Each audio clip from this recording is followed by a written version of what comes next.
stage now Seema Sharma ma'am. Scindia college, Scindia school की धुआंधार personality रही हैं. उनके न्यूज लेटर्स में, मैगजीन्स में हम इनके लेख पढ़ते हैं, पोएम्स पढ़ते हैं, आर्टिकल्स पढ़ते हैं और इतनी अच्छी बात है. It is such a pleasure to welcome you Seema ma'am. और शख्सियत का जो पहला एपिसोड था हमारा जो ऑनलाइन, और उसके हजारों व्यूवर्स हुए थे. इनके स्टूडेंट्स ने, इनके कोलीग्स ने, सबने देखा था वो एपिसोड. बहुत अच्छा लगा था. And it was just on a trial basis. हमने सोचा ऐसा कुछ करें और उसके बाद तो झड़ी सी लग गई. बहुत मजा आया. हजारों लोगों ने इन्हें देखा और सुना. सीमा जी, yes, so this perpetual smile, first of all, what is the reason behind it? I feel life is very beautiful. Life is extremely livable, and we should all, just enjoy every moment of it.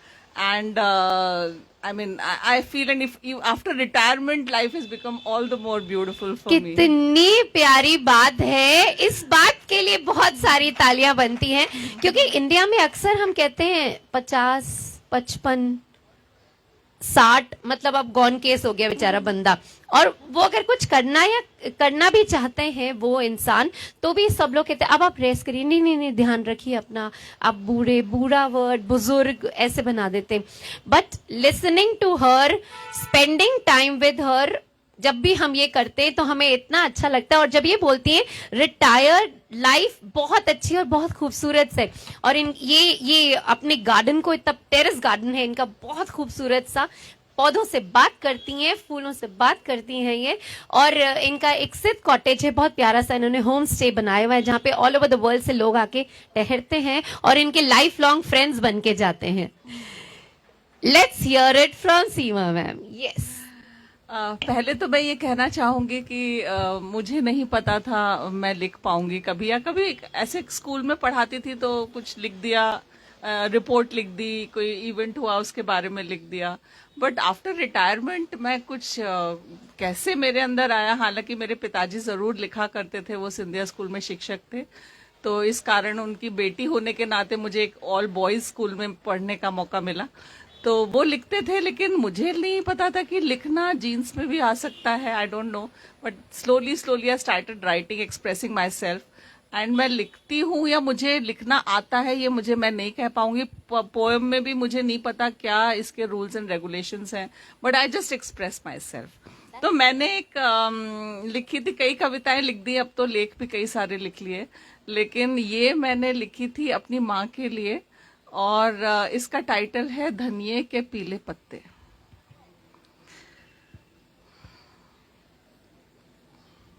वो धनिये के पीले पत्ते माँ की याद दिलाते, आते आंखों के आगे मानो कुछ कहते, याद दिलाते, माँ के हाथ सहेजते जो और फेंकते. माँ हमेशा हर चीज सिंगवा के रखती थी, और धनिये के पीले पत्ते अक्सर हम निकाल के फेंक ही देते हैं, बट वो हमेशा उसको सहेजती थी कि हर चीज को यूज करना है टाइप्स. मैं उन संग जाती बाहर और मंगाती डोसा सांभर. हम लोग किले पे रहते थे, तो वहां से हमें मार्केट जाने के लिए बस जाती थी स्कूल की. तो मार्केट बस जाना है तो कुछ खाना है जाके, तो मैं उन संग जाती बाहर और मंगाती डोसा सांभर, भर भर खाती मैं सांभर, माँ देखती आंखें भर भर, जैसे वो खाती मन भर. डोसे की प्लेट एक ही आया करती थी मेरे लिए. वो तो बस देखती, महसूस करती मेरी तृप्ति.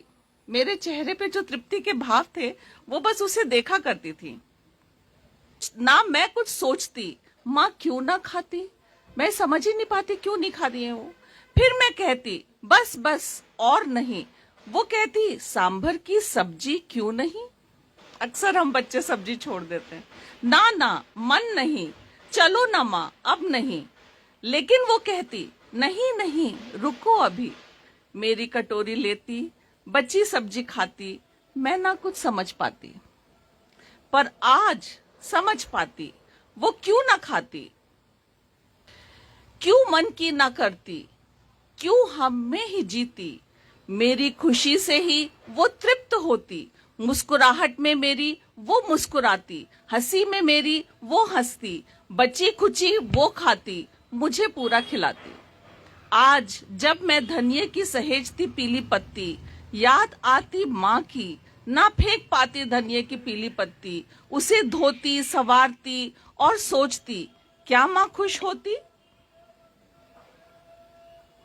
वो बीज बो गई मुझ में, वो बीज बो गई मुझ में समा गई, अब ना मैं कुछ बिखेरती, हर चीज अबेरती रखती सिंगवाती और सोचती, ना कुछ फेंकती, बिन कहे सब कुछ सिखा गई, जीवन दर्पण दिखा गई, कहाँ गई वो कहाँ गई, मेरे अंतर मन में समा गई, महसूस करती आज ये, क्यों ना फेंक पाती ये धनिये के पीले पत्ते, धनिये के पीले पत्ते। वाह, बहुत सुंदर, बहुत सुंदर। सीमा मैम की एक बहुत अच्छी और quality, she is a very good singer, she tries to sing, और ये इनका जो गायन है वो दिल से निकलता है, इसीलिए हमें बहुत भाता है। धर्मवीर जी अपने आप उठ के चले आए, इनको पता था कि इनको म्यूजिकल सपोर्ट चाहिए। Which one Seema ma'am? जब कोई बात असमतमा। आई जस्ट सिंग अ गजल। Okay, oh wow. दिल कौन कहता है मोहब्बत की,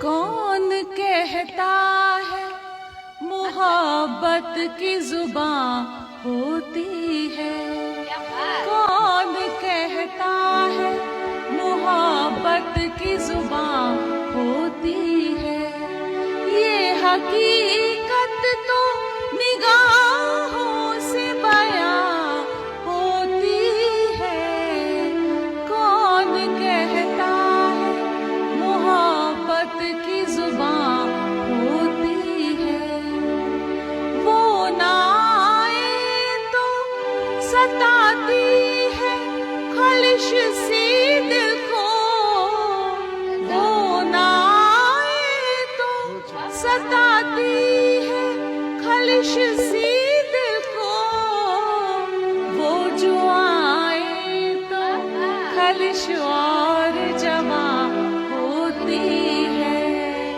ये हकीकत तो निगाहों से बयां होती है, कौन कहता है मोहब्बत की जुबान होती है।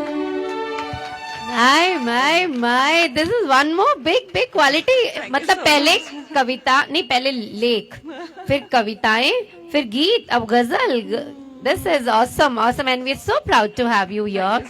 Thank you so much. और आपसे जल्दी जल्दी ऐसे सुनते Thank you रहेंगे। so much. And you have been an inspiration too. Yeah.